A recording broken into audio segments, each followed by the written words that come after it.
the Times could not rule out this theory. That's nonsense. There is no evidence in either Home Alone or Home Alone 2 that leads one to believe that he is involved in organized crime. My opinion, this is just a guess. He has the vibe of maybe a Bond trader, maybe a Sherman McCoy type from the Bonfire of the Vanities. Because in both the first and the second movie, and this is something that I responded to my friend about when I posted this story online, and they came forward with the crime theory, the organized crime theory. They go to the police when they get worried about the kid. They go to the police. Now, if Peter McAllister were really involved in organized crime, he would not do that. He would have an associate take care of the situation. So, I am not convinced by that theory. Now, another friend of mine responded to this story. Says, in the first movie, there is a big detail that goes unnoticed. The brother-in-law paid for the trip to Paris, not Kevin's father. And that is true. Some people who talk about the wealth of the McAllisters say, well, they can afford this big, huge trip to Paris. Of course they're rich. Now, there's a lot of evidence that they're very rich, and we've established they're in the 1%. But it's true that they did not pay for that first trip. However, in the second trip, where they basically have the same number of people that are going, like two big families, like 15, 16, 17 people, I forget exactly how many. They're also all going to Florida from Chicago. And that also costs a pretty penny. And there's no mention of anybody else taking care of that trip, money-wise.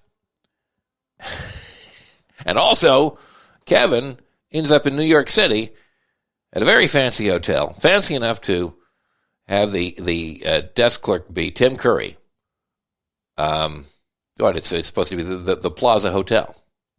It's fancy enough that Donald Trump owns it. Yeah. So they're still spending an awful lot of money.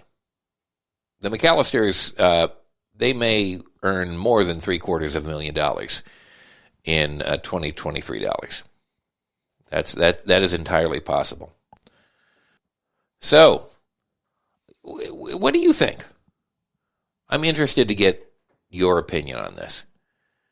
And if you want to contribute your thoughts, I am happy to hear them via message or via phone message at 202-656-6271. And there's some other very interesting details from this story, which you should check out. Again, the title is Just How Rich Were the McAllisters in Home Alone? Now, another section of this, I have problems with. The movie is not about the money. And in fact, both movies, both Home Alone and Home Alone 2, they're all about the money. They wouldn't be possible without a bunch of money. There would be no central conflict were it not for the money. It's all about the money. And I think in both this movie and other movies of the last couple of generations in the United States of America, it's been very much about the money.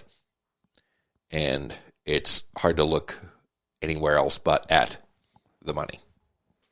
And I think that's a mistake. And while I would urge you to continue to enjoy this movie, compare and contrast it with a movie like It's a Wonderful Life, where the family is struggling to get by, and they're helping people to put roofs over their heads.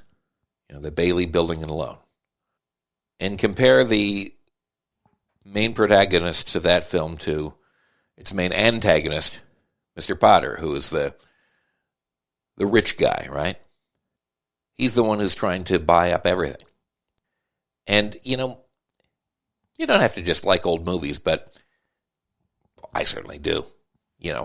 I've discussed it before. We've had Ben Mankiewicz on this program before.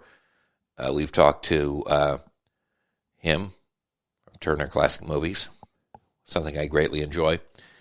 But think about what you're looking at and the lessons that it's teaching. And while I would not tend to derive any great lessons from Home Alone, every text teaches something. And if your baseline is that only the wealthy are worthy of attention, then that's not a very good lesson. Nevertheless, enjoy every ounce of pain that is inflicted on Harry and Marv this holiday season. Enjoy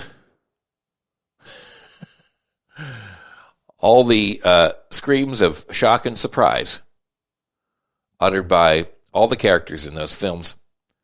And until next time, enjoy the day. Merry Christmas. Thank you, Ace Elson and Rosabelle Hine.